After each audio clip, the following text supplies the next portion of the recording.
Professional sports operate under one basic rule of corporate management. You always protect your most valuable asset. If you're the CEO of a multi-billion-dollar organization and you're given the keys to the most powerful economic engine the industry has ever seen, your responsibility is simple: maximize its potential.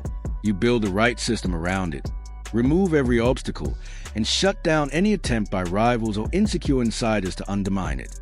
But what happens when the person hired to protect that asset becomes part of the problem? What happens when the head coach of the Indiana Fever, whose own reputation and future success are tied to the rise of Caitlyn Clark, appears to support a system that limits her impact instead of empowering it? That question is now dominating the conversation after comments and decisions by Fever head coach Stephanie White. During a recent media appearance in Puerto Rico, White faced intense scrutiny as Clark appeared to be frozen out during key moments, placed behind veteran players, and seemingly ignored by teammates on the floor. Instead of publicly backing her generational point guard, critics argue that White's response seemed to prioritize maintaining harmony with established veterans. The reaction from the Fever fan base has been swift and emotional, with many questioning whether the team's leadership is fully committed to building around Clark's extraordinary talent and influence. For many observers, the situation has become a powerful example of the tensions that can arise when a rising superstar challenges an existing hierarchy within professional sports.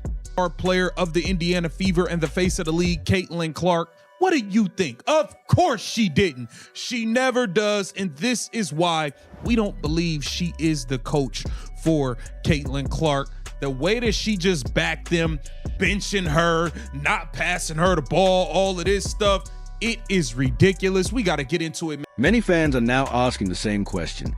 Did Stephanie White actually stand up for her star player, Caitlyn Clark? For many observers, the answer feels like a disappointing no. The reaction from supporters has been intense, with frustration spreading across the Indiana Fever fan base after what they believe was a clear example of Clark being isolated during the second game of the FIBA qualifiers. Viewers claim they watch a chaotic offensive approach unfold, possessions filled with unnecessary turnovers, questionable playmaking decisions, and moments where Clark appeared to be overlooked in transition despite being one of the most dangerous offensive weapons in the game. Fans also pointed to sequences where veterans handled the ball while Clark was pushed into a secondary off-ball role, something many supporters feel limits the impact of a generational point guard. From their perspective, the issue became even more frustrating when White addressed the situation publicly. Critics argue that instead of calling out poor execution, demanding sharper ball movement, or clearly backing her franchise player, the messaging focused on the idea of sacrifice for the team. For some fans, that word symbolized a broader concern that Clark's influence might be reduced in order to maintain balance with established veterans, a possibility that has only intensified the debate around how the Fever should build their system moving forward. Just like as a coach going through that. I think the biggest thing is being transparent, and I thought Sue set the tone in the fall, early and helping them understand that it's different in USA basketball. Everybody has to sacrifice for the greater good. Everybody has to sacrifice for the USA across your jersey. There are very few players who get to do what they do in the WNBA and USA basketball. You're surrounded by the best. The phrase "everybody has to sacrifice for the greater good" became the center of the debate, especially in the context of USA basketball and the role of Caitlyn Clark. Critics argue that this kind of language is often used by cautious managers who fear upsetting established veterans within a system.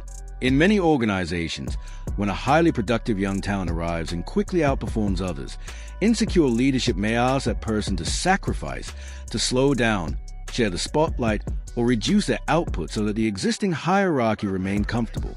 To some observers, the message from Stephanie White sounded similar, suggesting that Clark should temper her offensive dominance in order to maintain balance within the team. Supporters of Clark question what the greater good actually means in this situation. They point to moments where the offense appeared slower and less efficient, with Clark sometimes moved off the ball while other players handled primary playmaking duties. For fans who view Clark as one of the most dynamic offensive engines in modern basketball, those decisions feel counterintuitive. From their perspective, limiting her influence doesn't strengthen the team. It reduces its most powerful advantage. The criticism intensified because shortly afterward, White acknowledged Clark's extraordinary talent, a statement that some believe contradicts the earlier emphasis on sacrifice.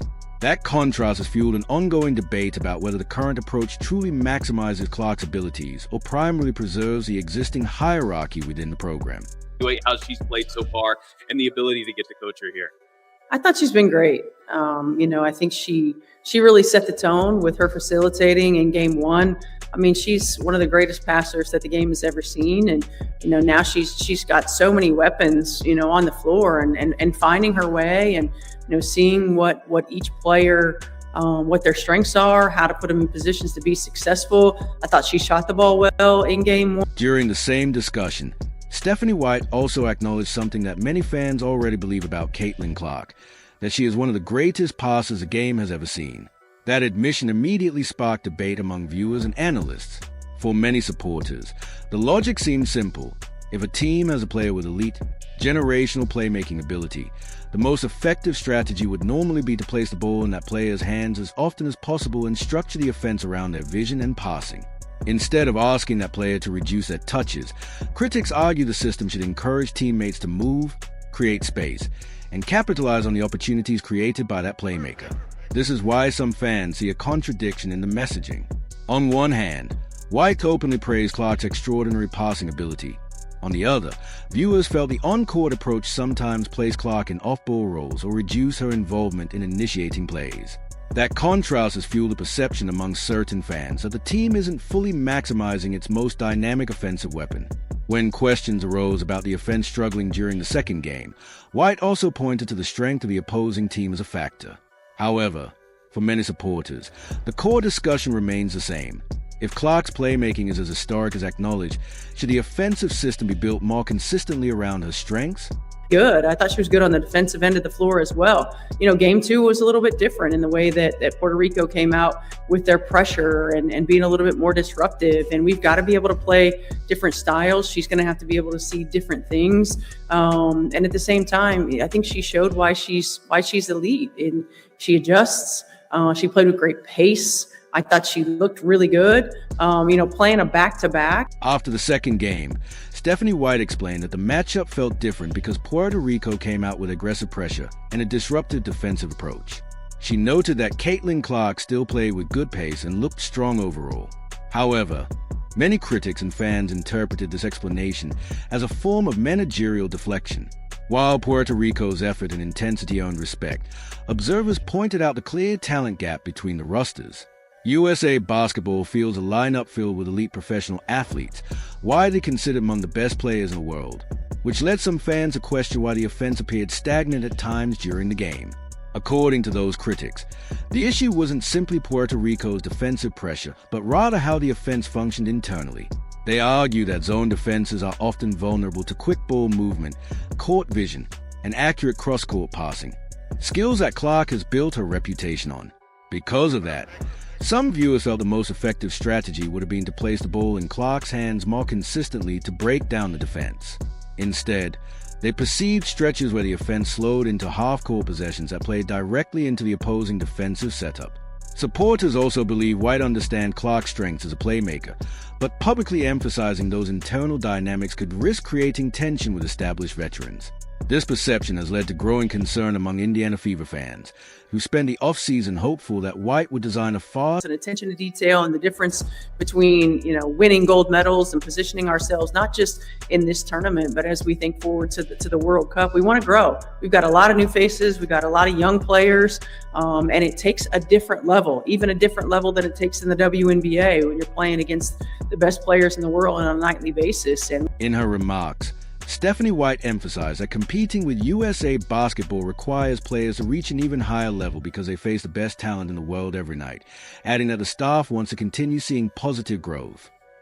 However, some critics interpreted that statement as dismissive, arguing that it sounded as though she were addressing inexperienced rookies rather than a player like Caitlyn Clark, who has already produced historic performances and broken numerous offensive records early in her professional career. From this perspective, White appears aligned with a traditional hierarchy of veteran leadership, emphasizing patience, experience, and paying dues within the system rather than immediately centering the offense around a rising superstar. This perception has fueled frustration among certain fans who believe Clark has occasionally been marginalized or underutilized on the international stage. They worry that prioritizing locker room balance and veteran relationships could come at the expense of maximizing Clark's influence on the court. The debate also connects to broader tension surrounding the future of the WNBA, where discussions about player power, revenue growth, and labor negotiations have intensified as Clark's popularity and commercial impact continue to expand. As a result, supporters of the Indiana Fever are beginning to ask difficult questions about the team's long-term direction. If Clark's role becomes constrained in international competition, will the same dynamic appear once the WNBA season begins in Indianapolis? For many fans, the early optimism surrounding White's hiring has shifted into a cautious wait-and-see attitude as they watch how the coaching philosophy ultimately shapes the team's future. The conversation has now spread widely across the basketball community, with supporters debating whether the current approach truly maximizes Clark's generational talent or whether the system still favors established structures within the sport. Regardless of where people stand, the situation has clearly become one of the most